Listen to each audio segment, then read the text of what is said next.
Taking a live look here over Independence Boulevard in East Charlotte right now. Still feeling the humidity outside. Also, those summertime pop-up showers will continue through this evening.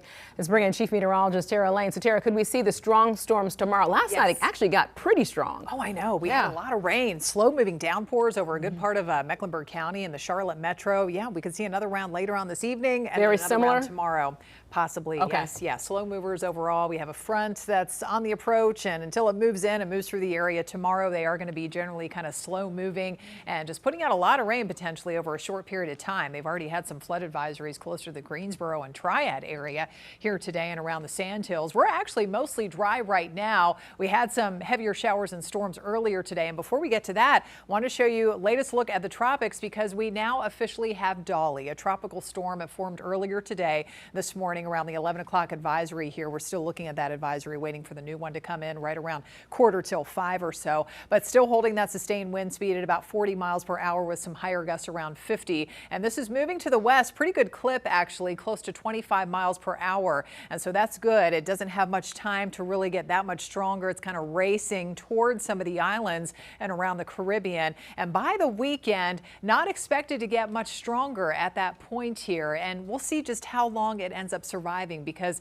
once it gets closer to the Caribbean waters here and parts of the Atlantic, say Puerto Rico area, the Leeward Islands, encountering a lot of wind shear. So it will likely just eventually kind of dissipate before it has a chance to maybe take a turn to the north and west and potentially threaten the U.S. So as of now, we're not looking at that happening, but it could bring some of that tropical rain. That's what they're expecting to the island of Puerto Rico, maybe out toward Hispaniola, some of the Leeward Islands, and with the wind speed around 40 miles per hour and heading into the weekend. Meanwhile, closer to home here, you can see how it's mostly a dry scan as we look around on the radar imagery here. All those green boxes off to the east are indicative of where they do have some lingering flood advisories from the earlier heavy rain. And notice on Futurecast still some spotty pop-up downpours are possible through about 10, 11 o'clock tonight. And some of that could last even into the overnight. After you go to bed, you could be waking up in the middle of the night and maybe hearing some heavy rain or a stronger thunderstorm outside. We do still have that level 1 risk of severe weather, level 1 out of 5. Damaging wind gusts would be the main threat, especially north and west of Charlotte, where you saw the darker shading of green there for the rest of tonight.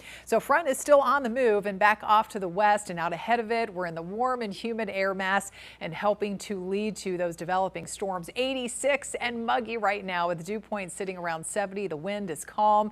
We have a little bit of a cooler temperature out there in Wadesboro after earlier rain, 81. It's 84 in Concord. We've got mid 80s in Lincolnton and mid and upper 70s up in the mountain communities. If you want to do some backyard grilling tonight, maybe for dinner time, just know that there is that chance you may have to run indoors, and with that chance of a pop-up shower or thunderstorm. Pretty slim chance through about 7 p.m. though, with temperatures hovering in the mid to lower 80s. Now, with all this being said and all this cloud cover we're seeing today and we'll continue to see through tonight, and the possibility of more rain developing, it's not the greatest forecast. We're trying to check out the partial lunar eclipse.